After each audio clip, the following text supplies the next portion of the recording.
So we just finished our interview with Vladimir Putin. We're in an ante-room in the Kremlin, waiting for our car to come, having a cup of coffee. I'm sitting here with the folder, kind of old-fashioned, I haven't even opened it yet, of documents that Putin gave me. I've got my nighttime reading.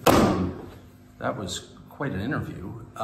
It began in a way I didn't expect at all. I'm still thinking it through. This just happened, so my thoughts are inchoate, but I asked him, of course, the obvious question, which is, why did you move against Ukraine 2 years ago, February 2022? And he had said that he felt a physical threat from NATO within Ukraine, and he was worried they were going to bring nuclear weapons into Ukraine, et cetera, et cetera. So I asked him about that. He launched into, well, you'll see it, but an extremely detailed history going back to the 9th century of the formation of Russia, from the tribes into a nation, and Ukraine's part in that, and the Rus, and I was annoyed, and I thought, look, first of all, I'm American, so I asked you a specific question, I want a specific answer, let's go! And he wouldn't, and so I pushed him, and he got annoyed, and I was annoyed, and I thought he was filibustering, and maybe he was to some extent, but I concluded after watching all this, no, that was his answer, or that was the predicate to his answer. The history of the area and the formation of his country and the connection to Ukraine is like the basis, or part of the basis, for his Ukraine policy. So it was really interesting. Got much more interesting once I realized what this was, which is a window into how he thinks about the region. So we're back in the hotel room. It's, I don't know, probably around 10 o'clock at night. We were there for almost 5 hours in the Kremlin, which is quite an experience if you've read about the Kremlin your whole life, as I have.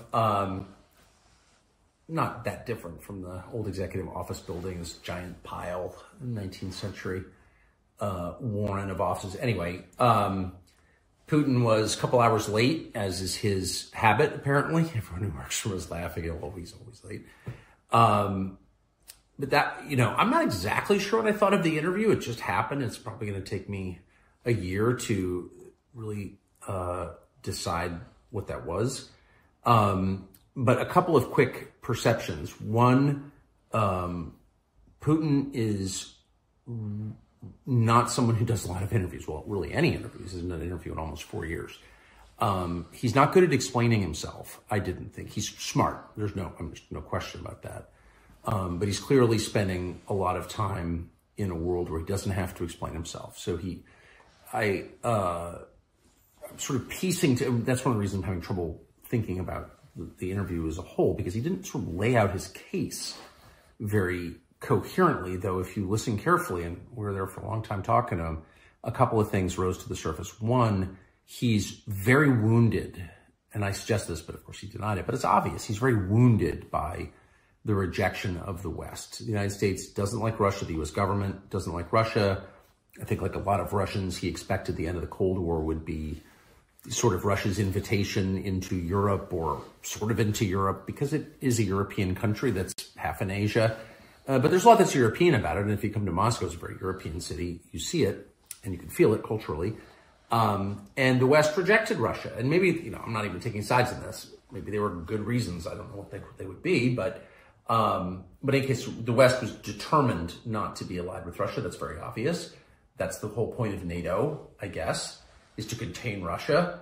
And Putin is wounded by this. He's very upset about it. His eyes flashed. When we talked about that, as we did, for probably over an hour, he didn't have a coherent theory that he was willing to tell me anyway as to why that is.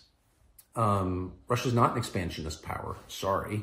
You're not supposed to say that, because all the Victoria Nulands and all the liars and ideologues who run the State Department want to make him into this, Hitler, Imperial Japan. But the truth is that that's just false. It's just stupid, actually. You have to be an idiot to think that. Russia's too big already. It's the biggest landmass in the world. They only have 150 million people. And they've got, 80-some effectively provinces or semi-independent states, but different nationalities and religions and languages. And imagine managing all that. They've got more than enough natural resources. They're swimming in natural resources. They don't have enough people, in their view.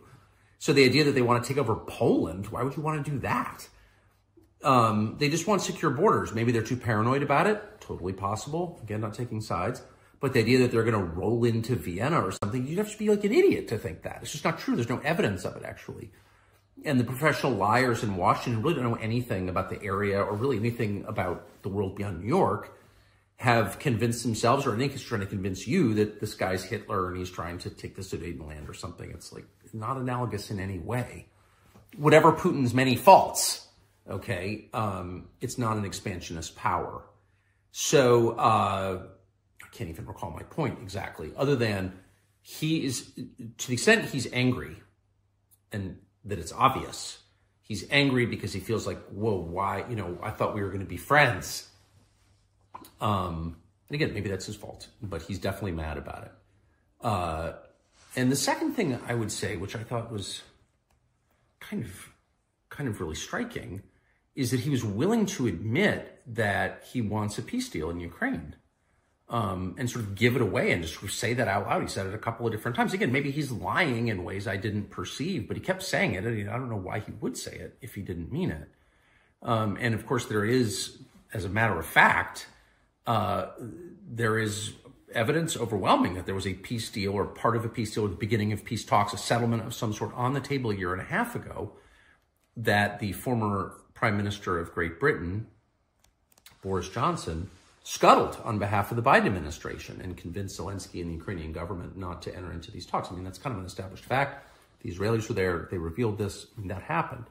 So, but Putin, for his part, again, even talking about Putin, you feel like I'm flacking for Putin. I'm from La Jolla, California, not flacking for Putin.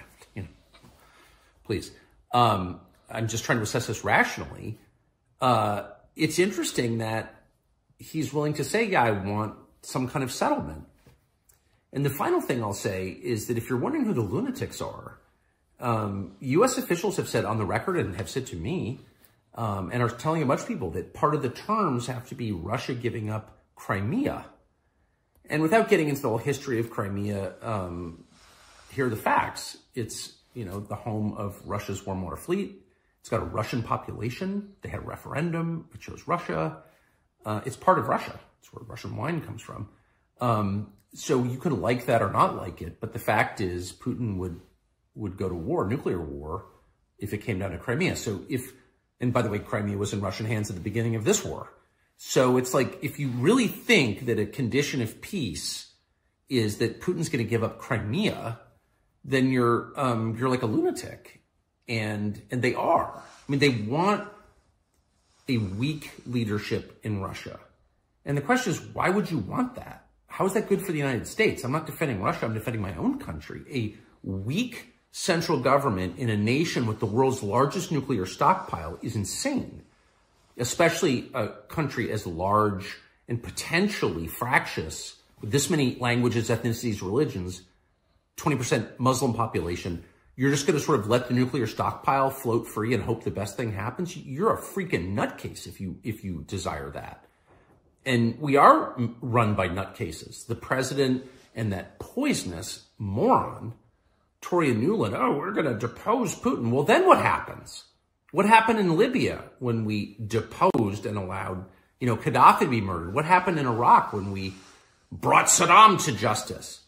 Those countries fell apart and they've never been rebuilt again. In Afghanistan, we took out the central government and they came back. It's still run by the Taliban. So our track record of knocking out the leader, which is very easy to do, is spotty at best. Things don't always get better. And to do that to Russia, the largest landmass in the world with the largest nuclear arsenal, you're on drugs if you think that's a good idea.